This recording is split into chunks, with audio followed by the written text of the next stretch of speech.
As you hear these people driving by and heckling us, I mean, I think since we've been talking, like 3 of them have done it. One. Our own community doesn't have a clear idea what exactly is going on, and they are taking a side of the oppressor in this case. Hey, it's Jordan with Status Coup. This is Ashley with Status Coup. On the ground. In Philadelphia. Flint, Michigan. East Palestine, Ohio. Please support the leading independent news outlet on the ground. Covering what the corporate media covers up. That when we see people being dehumanized and demoralized and demonized, it is our job, not as people of faith, but as people, to say that's not right, and we won't be silent as long as that's happening. My name is Miguel Estrada. I'm a pastor and director of Misión Penielan in Mocali, a place where we have been serving farm worker community for the last 18 years. Yeah, it looks like there were about 20 cruisers, a coalition of FWC, Department of Homeland Security, and Collier County Sheriff. Can you please tell us what happened this weekend? Yeah, actually that started almost immediately. We have a food pantry that operates every Friday, and this particular week we were literally closing and taking off the town, and when we learned that something was going on regarding ICE presence.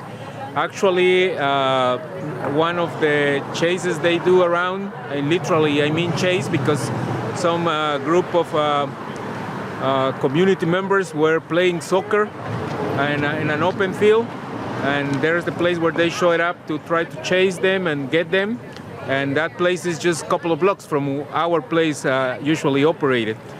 Just one more question. As you hear these people driving by and heckling us, I mean, I think since we've been talking, like 3 of them have done it. One.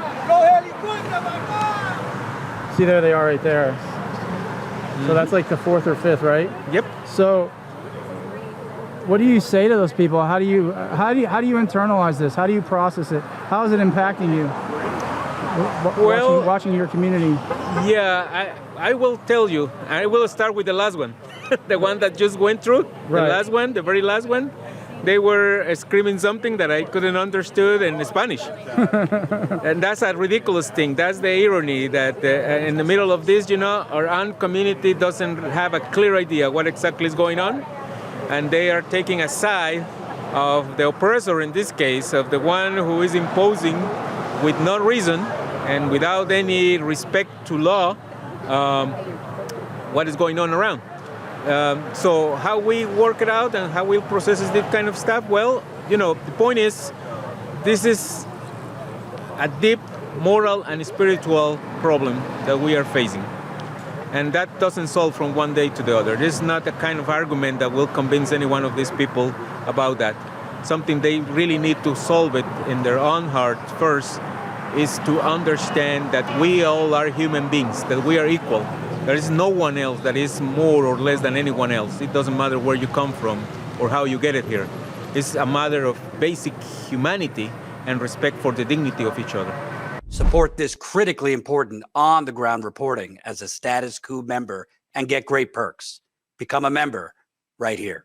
We serve an average of 400 families every week, and we cleared that before they showed up. And I can imagine what could happen if at the time of operation, when the people is making the line and waiting to be served, they show it up. That would be a completely chaos. So what I understand is that they move it to different spots around town, creating that kind of chaos.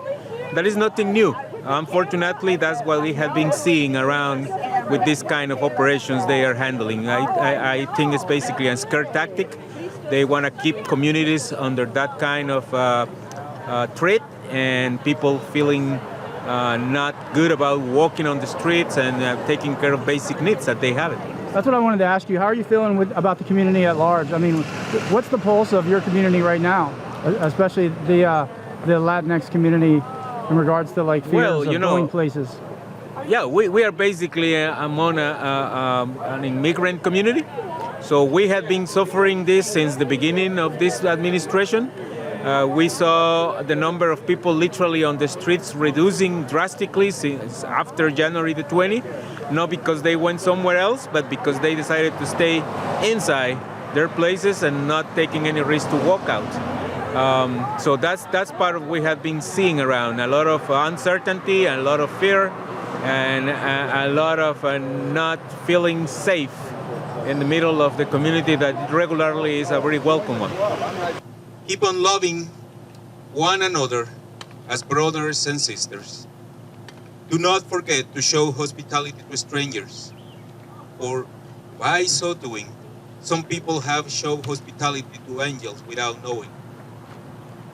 Continue to remember those in prison as if you were together with them in prison, and those who are mistreated as if you yourselves were suffering. Enough! Enough! We are here in solidarity. Is it possible to quantify how many people who have been snatched out of your community? And do you and of those people, have any of them been placed in this facility here? Unfortunately, it's no way for us to really have a number regarding that issue because the lack of information. As you know, unfortunately, they are not releasing information about how many people they are cutting.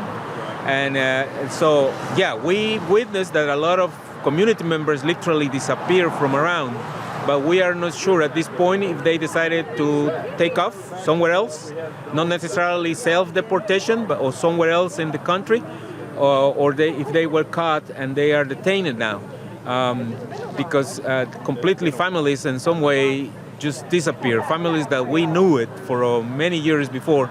So we are pretty sure that something happened, but we are not sure at this point what exactly happened, and so we don't have numbers. Regarding the last part of your question, yes, we know that for sure some of those who had been detained had been or are at this point inside this horrific place. You mentioned that you all are feeding like 400 people a week. Is that right? That's correct. That's the number, the average number that we are working on through the food pantry that we have. And with the food pantry, these are members of the migrant community largely? We don't discriminate, so anyone who showed up, we help it, but yeah, we mostly get people from the community in Immokalee, you know. So are you seeing a reduction in those folks? Like, are you seeing less people coming? A lot of our regular clients literally disappear from the picture. What we are seeing is an increase on new faces. So it looks like a lot of people, for some reason, feels like Immokalee is quite a safer place like other places. Okay. Mm-hmm. Not immune to what is going on, as we just discussed it about last Friday, but at least a little bit safer than other places where they expose harder. It is heartbreaking what our government is doing. It is heartbreaking what we've allowed them to do. It's heartbreaking that so many of us chose this to be our way of government. But it's not too late to change it. We pray with our meetings, with our protests, with our prayers, with our worship services, with our spending, with our writing, with our voting. So I just encourage us to keep praying so that we will, as we heard earlier, that we'll just be human again, that we will care about people again, that we will have empathy again, that when we see suffering, our impulse is to relieve it, not to increase it, not to spread it. There are people here whose only crime in the world is they wanted to be here. And we tried to make it difficult, and they sort of got around those difficulties. Sometimes they actually went through the process. They were arrested in courthouses doing what they were asked to do. But they shouldn't have to do it. If people want to be here, especially now, if you want to be here now, God bless you. Yeah. Why aren't we making, if this is still better than whatever hell you're trying to escape, why aren't we doing everything we can to protect whoever needs protection? Well, we could talk about xenophobia and racism and homophobia and transphobia. There's a lot of reasons. But the reason we ought to protect these people, speak up for these people, is because these people are our people. Because the divisions are imaginary. There is one interconnected web of existence. We're all part of it. So what's happening to them is happening to us and could literally be happening to us at any time.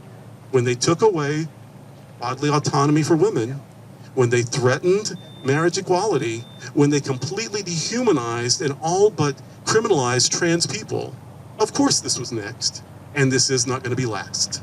So, yes, not only are they us, we are them. Love your neighbor as yourself, because they are yourself. We're one. So not only in a philosophical sense are they, but in a very real and political sense, we could be next. And some of us in this diverse group will be.